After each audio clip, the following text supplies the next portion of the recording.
And we are back. Yes, indeed. It's been 2 weeks away. Yes, I know we're counting the days and counting the weeks, but then it's not our fault. Trust me, but you would get all the gist right here on the show that brings you all the latest from the world of esports gaming and the games. Welcome to the Afrogamer Show, reaching you right here on Afrosports TV. And you know it's a joint package of Afrosports TV and the Afrogamer Media platform. It is always a pleasure to be your weekend starter, you know, give you all the juicy details from across the world of esports gaming and the games. And we make bold to say this is the only place where you get all the very latest right here on this continent and beyond when it comes to the very best of our analyses as regards what's happening in the world of esports. My name is Shaya, your regular host, and it's great to be back. Trust me, we really miss you as much as we believe you missed us on the show. Let's take a quick break. When I get back, we'll dive straight into the news. And you know the man about town, the African town, Ife, the managing editor of the Afrogamer News platform, will be joining me. And together we'll dive into all the news that we have to serve you for today. You don't want to miss it. Stick around, guys.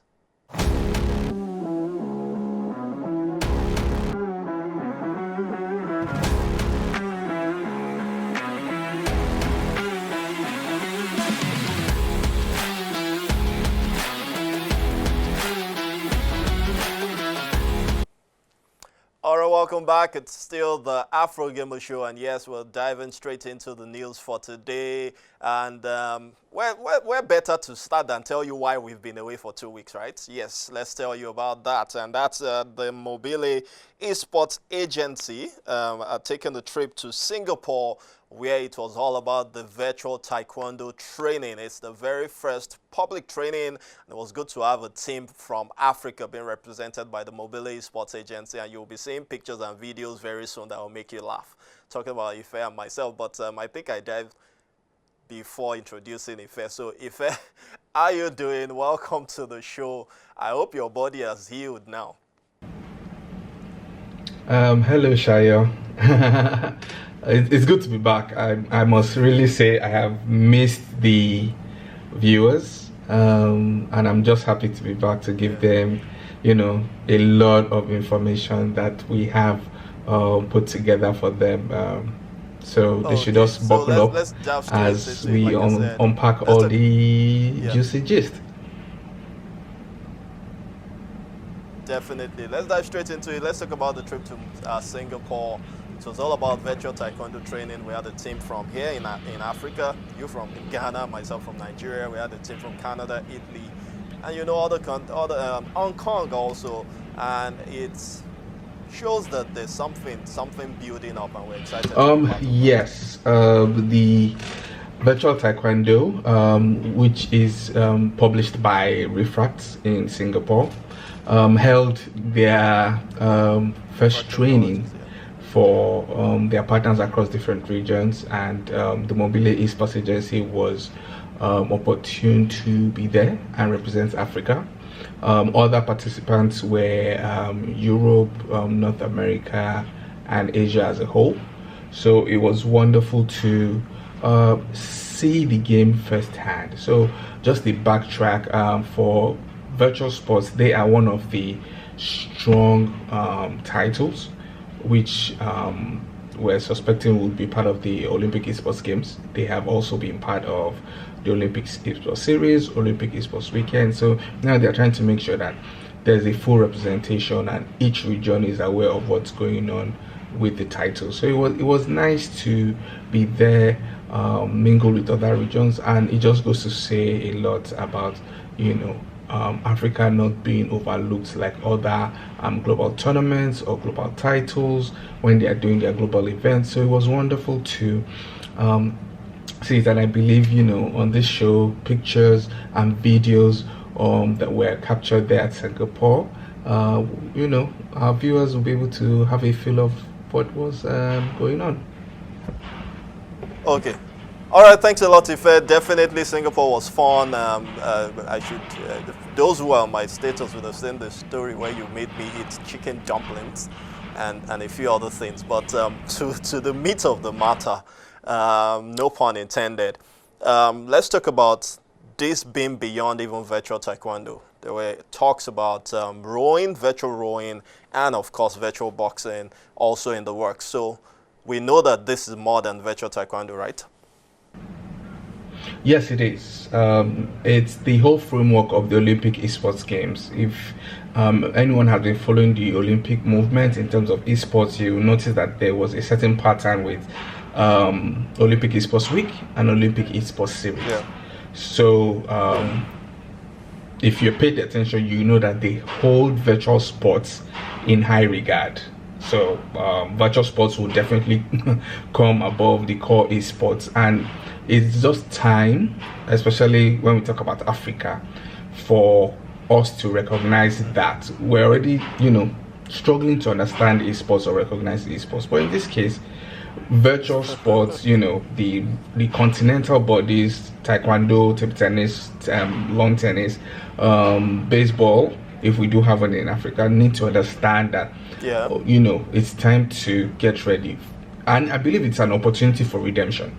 And when I say redemption is, Africa has always failed in preparation and performed poorly in Olympics.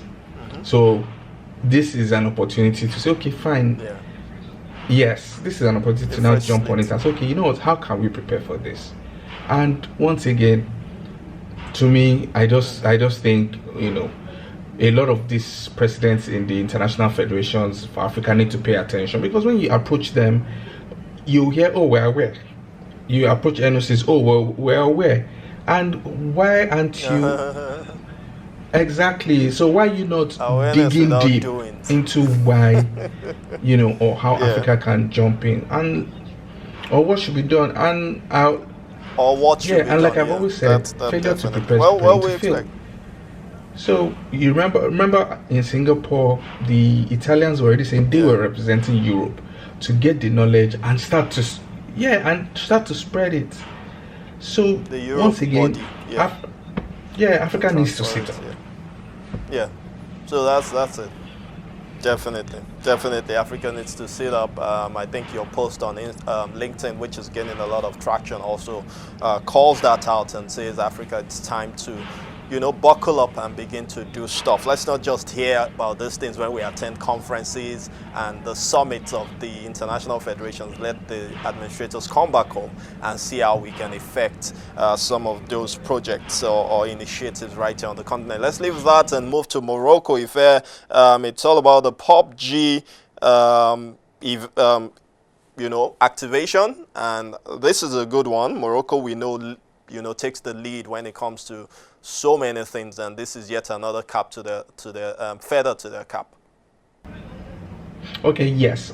So in this case, once again, good thing about Pubg Global, they are giving African a slot, and they've been able to give that African participation slot to Morocco.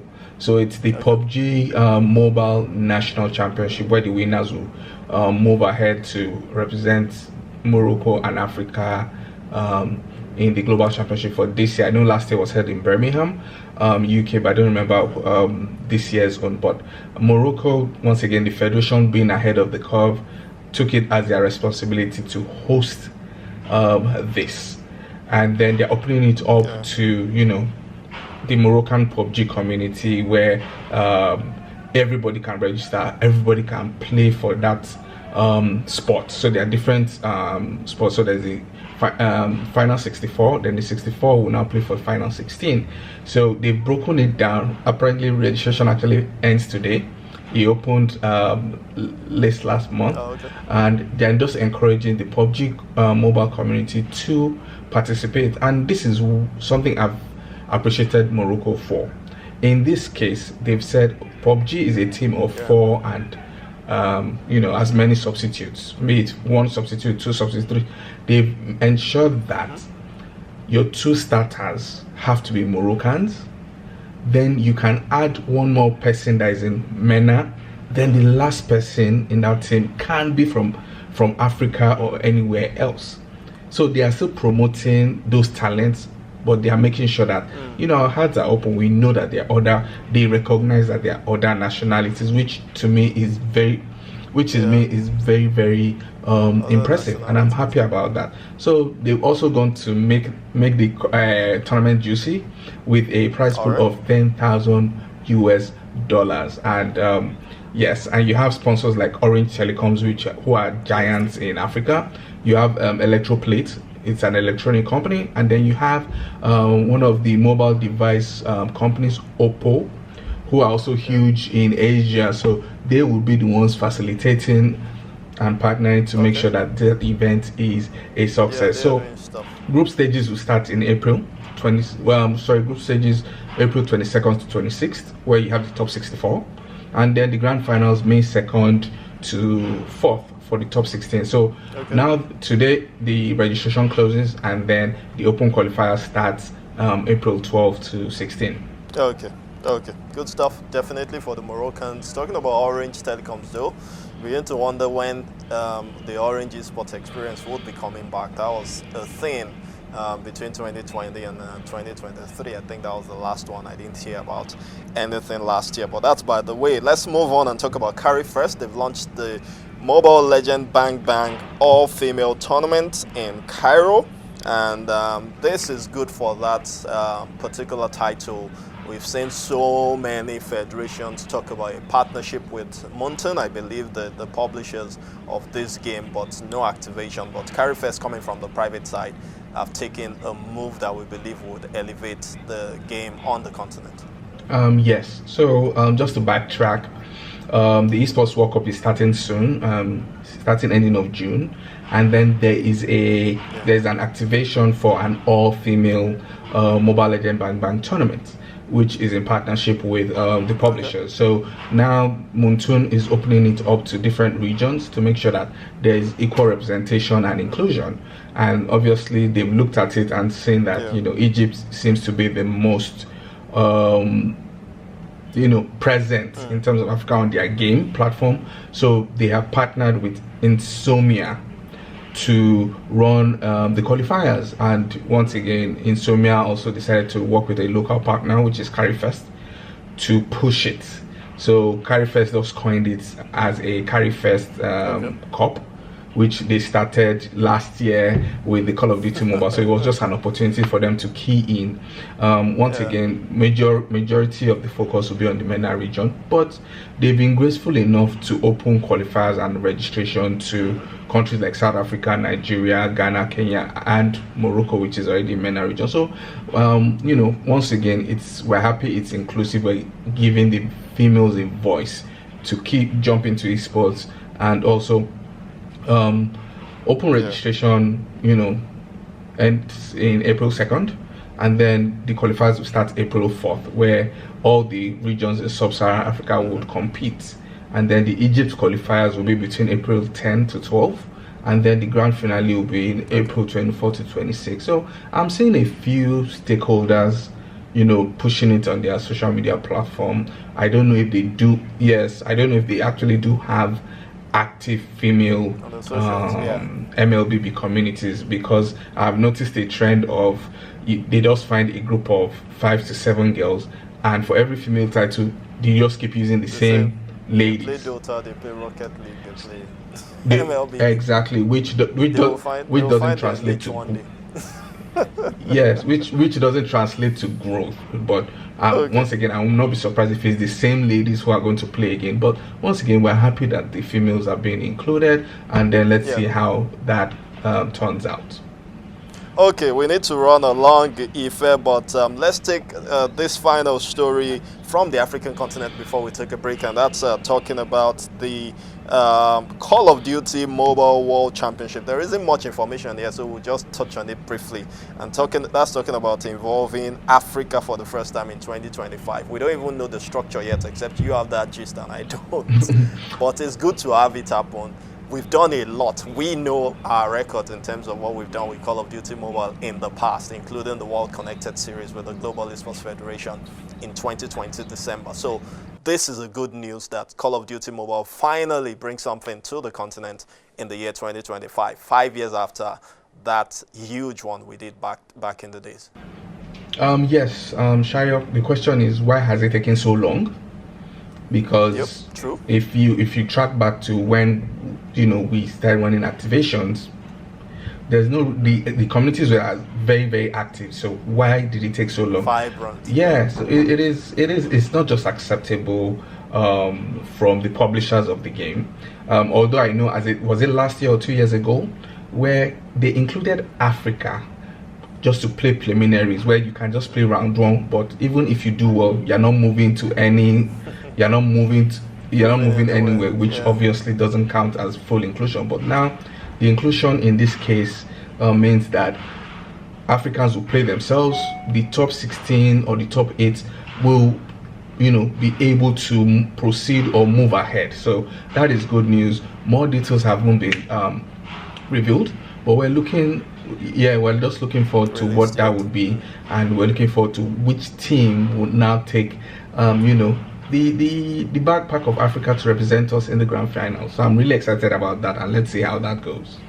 Definitely very excited about that. Lots of stuff happening, we must say, with the mobile game titles, and just as we predicted back then, they were always going to be the main pillar of building esports on the continent, and that's exactly what we're seeing right now. Let's take a quick break, and it's a retro for today that will be used during this break, and it's a funny one. Imagine trying to avoid it being carded or getting a card from a referee in FIFA 94, and all you have to do is just run around the pitch. And the question I ask is, how long do you run before he catches up with you, or how long do you run before the game comes to an end? Let's enjoy that one. It's our retro for today. It's still the Afrogamer Show right here on Afro Sports TV. We'll be right back.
Welcome back. That was a very hilarious one, talking about you just running around trying to avoid the referee. Talk about innovation, talk about improvement in technology. That definitely had to be 1994, which is well over 20 years ago. But the game now is much more better. We're even complaining about how over realistic it is, but we still enjoy the game, which has transitioned into EAFC. Now it's known as EAFC. That's what used to be known as FIFA back in the days. All right, we continue with the news, and we're going beyond Africa right now. Ife is still with me. He's the managing editor of the Afrogamer news platform, and together we will be dissecting the news as we've done in the first part, talking about the African continent. All right, Ife, let's continue and talk about the World Rowing and the Japan Sports Council. We talk about the co-host in the Virtual Sports Forum, and I think it's just talking about what we said earlier on during the Mobiele Esports Agency's trip to Singapore for virtual Taekwondo. Everyone is getting into the consciousness of virtual sports, and I think this would be a huge one in years to come, because every federation definitely wants a bite of the pie, and beyond the bite of the pie, they also are looking to engage more of the youth segment in the youth market, and this is a way to achieve that effect. Yes, once again, you said everybody outside of Africa. I'm sorry to be the bearer of bad news, but yes, I'm talking about the federations, not even the continent. Yes. So once again, it's been a long time coming. We're already in a digital age where technology is advancing. More people are not going out despite COVID ending. Parents want their children to be active, but don't want the physical side of things. So that virtual side was inevitable. It was time to, I think it was just the next step for traditional sports, irrespective of the federation, where they had to just move to include more people. And once again, it was just time to use, it was a medium to, bring the Gen Zs and the Gen Alphas into the fold. So it was inevitable, and I'm happy that a lot of federations, are keen into that, e.g. Virtual Taekwondo, table tennis, rowing. Funny enough, baseball is into it. I just found out that it was not a fluke that they were in the Olympic Esports series. They are actually, pushing the virtual side of their game. So I'm happy that is what the future is becoming. If you look at World Rowing now, as much as they haven't completed the whole virtual side, but they have something called indoor rowing, whereby you keep mechanically doing it, and it will show you your mileage or the time spent. So it's inevitable, and I'm just happy that we're getting to that point, basically. And it also gives an opportunity for many of us who, during our time, who either got injured or could not participate. We're just not measurable to be that football player, to be that athlete. The virtual side, the simulation side, brings us into that fold, which I'm happy about. And just to talk about the virtual sports forum 2025, so it was put together by World Rowing and the Japan Sports Council. As much as World Rowing was part of it, they didn't just make it all about them. There were other sports titles there, whereby the federation presidents came and actually gave speeches, did presentations about how they are preparing for the virtual or the simulation side. So present was, VTKD was also present, table tennis was present, baseball was present, surprisingly. So they are also preparing. So they are also preparing. My question and my worry, or my prayer, is that I believe there will be communications from these international federations to all their regions. And I hope when that email comes in, or that letter comes in to the regional ones in Africa, they just don't read it and move on. That is my prayer, honestly. About Africa, though. Don't worry, Africa will be all right. Trust me, Africa will be all right. And with people like yourself, myself, and so many other people like we would ensure that Africa is not left behind in this drive. Let's talk about Blast and Rise, the partnership they've struck. And Rise is an initiative of the Reliant Telecoms Technologies or something, who a big deal in India. It's owned by one of the richest men in India. Now they are looking into esports, and they've activated a partnership with Blast. Yes, rightfully so. As you've mentioned, the whole idea is for them to diversify. So they're into sports, media, and they just said, it's time to get ahead with the trends. And that's something I'm happy. I'm seeing a lot of the West and the East doing. And they decided, okay, you know what, let's push and let's promote where we belong to, the Indian esports ecosystem.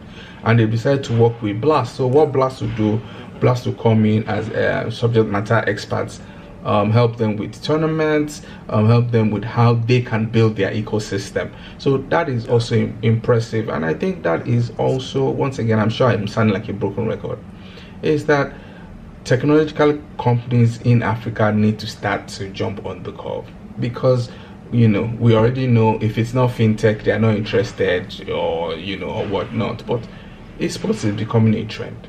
There are different ways to go about it. So I'm hoping that millionaires, billionaires who have their companies, just like how Rise is getting ahead of the curve and jumping into the trends, that Africa also does the same. Once again, we are the last frontier. So I hope this now set an example for us to follow. to follow. Yes, we're hoping that's the case. This next story, nothing much to say here because they are all kids under the same father. ESL FaceIT Group, you're laughing, signs a multi-year deal to continue to be the partners to the Esports World Cup Foundation. I'm not sure that would have been brought to Mobiele Esports Agency, except it's an Africa World Cup tournament or something. Then maybe we would have a shot, but ESL FaceIT was always going to be that partner. And I think so far so good. They've done a fantastic job when it comes to creating properties around these different esports clubs across the world. Yeah, so it's like you said, not much there. It's just more of, you know what, you've done the first year, just continue. That is all it is, really. Yeah. There's no extra juice to it. Not like it's a new agreement. It's just, okay, you know what, continue, and for the purpose of publicity, let's just make an announcement out of it. There's really not there's really nothing to that story. But I know that in the course of the week, I think that's more of the story we should be talking about. I'm trying to remember now, but I stumbled on the news of an additional title added to the Esports World Cup. I don't know if you have that gist, but we can just talk about it next week if you don't. But I know that one more title was added in the course of the week, or you can look for it maybe before the end of this segment if we find it. But I know one more title. I know we had shut it out like they were done, but one more was added. We can talk about that much later. Let's move on quickly because of our time. NoScope Gaming partners with VTEC Tennis Esports to promote yet again VR tennis. Virtual reality beginning to be a dominant force, and different organizations are beginning to position for that to happen globally. Yes, so VTEC Tennis focusing on VR lawn tennis, and they are not affiliated with anybody. They are not affiliated with the Tennis Federation. They are just they've even carved out their own virtual tennis federation. As to what will happen in the future, let's see, because I know they are also kind of hoping that Olympic IOC picks them up for the virtual games. So so something they've been doing, which is very admirable and impressive, is that they've been promoting it beyond just playing.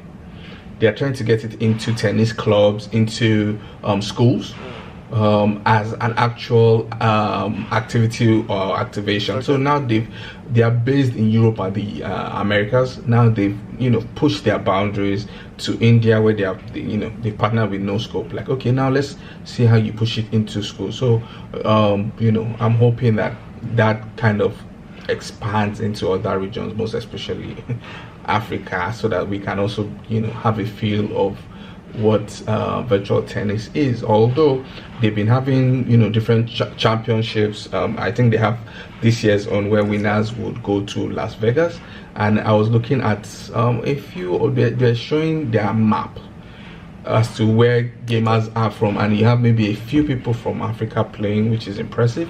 But we also need to be able to push that the same way they're pushing it in India. Hopefully they can get Mobiele Esports Agency to be able to push that in Africa. Definitely, that's a possibility. Big question, though you don't need to respond, is what this means if the ITF, that's the International Tennis Federation, adopts them. What this means for Tennis Clash, which was what was used during the Olympic Esports Week. Big question there, but we'll keep our fingers crossed and wait to see. On a final note, let's talk about the Asian Esports Federation, one of the most solid continental, or the most solid, if I must say, continental federation. They held their elective General Assembly. I know that while we're in Singapore, Chong, the president of Singapore Esports and also a co-founder at Refract, mentioned this to us, and we were just waiting to see how it all turns out. And at the end of the day, it was Thailand's Santil Lothang who was elected unopposed as the president, with a few vice presidents and other board members there. So standardization happening in Asia, and we know that they are also going to have their games in Japan. I think that's next year, where they will be part of the Asian Games. Good stuff happening with the Asian I think Esports that's Federation. I really admire that, but I think more praise should actually be given to the Asian Olympic Council, and that's because they were the ones that put their foot down, like so Olympic Council of Asia. Thanks for the correction. I think those were the ones that kind of grabbed the bull by the horn. Like, we've been including you guys in Asian Games. Now it is no more child's play. We need to, be structured, have a prop to come correct, and they told them, okay, you guys run an election, I'm sure, have a constitution, and then we will recognize you as one of the bodies under us. Before, it was just child's play. Sorry for the lack of a better phrase, but it was just. But now with IOC has started making people sit up. Like, now it needs to be structured. It's either we are fully recognized under us, or there's nothing for you. And it was impressive. Although we had a few politics were going on, which is typical in any election or any tussle for power. But once again, I'm happy with the president. I know Thailand is a strong country in terms of esports, so we're hoping to see how he goes with his leadership. I know a few people made it to the board. Notable names: Turkey, Al Fawzan of Saudi Arabia, Loki of India. So a few prominent names in the Asian esports community were able to either make the vice president or make it to the board. So let's see how they build up towards the Olympic esports game, especially now that they are structured under the Olympic Council of Asia. Alrighty, Phil, thank you so much as always for jumping in to be part of the news. And yes, indeed, we wish the Asian Esports Federation the very best with the new leadership, and we say we look forward to what they would achieve in their term, the 4-year term mandate which they've been given by the other members of the Asian Esports Federation. Let's take another quick break. This time around, we're going for our fun side of the game, and you can imagine playing on, playing your game on the arcade laptop. It's called the arcade laptop or notebook, whatever that is. But this is quite fun, but I think it's kind of big. And maybe not it should not be on the person's lap, maybe on a table or something. But then it was fun for this person playing on it, and it's something you also might be looking to consider to buy. Playing on the arcade laptop is on the fun side of games today. When we get back, there is more on the show. Don't go away, guys.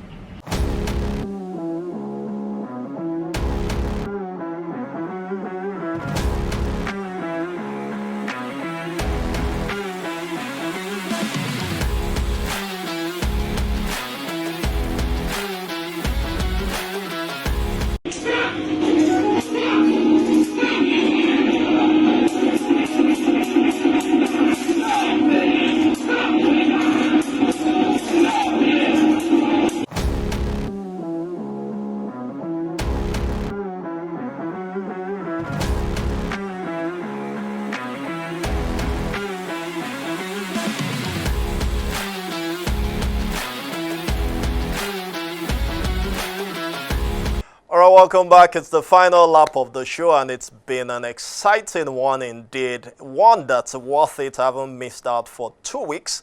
And yes, indeed, it's great to be back to serve you guys the very best from the world of esports gaming and the games. Let me add, just before I do game over, that yes, the Lagos Games Week is coming up. Lagos Games Week is coming up, and I'm sure we'll find time to bring in the convener of that one, Bukola Akingbade, to talk about it. It's built for June 19th to 21. So sometime in June or May, we will bring her in to, shed more light on that. And it's something you don't want to miss. It has an array of activities which you would love to be part of. So let me just quickly put that out there.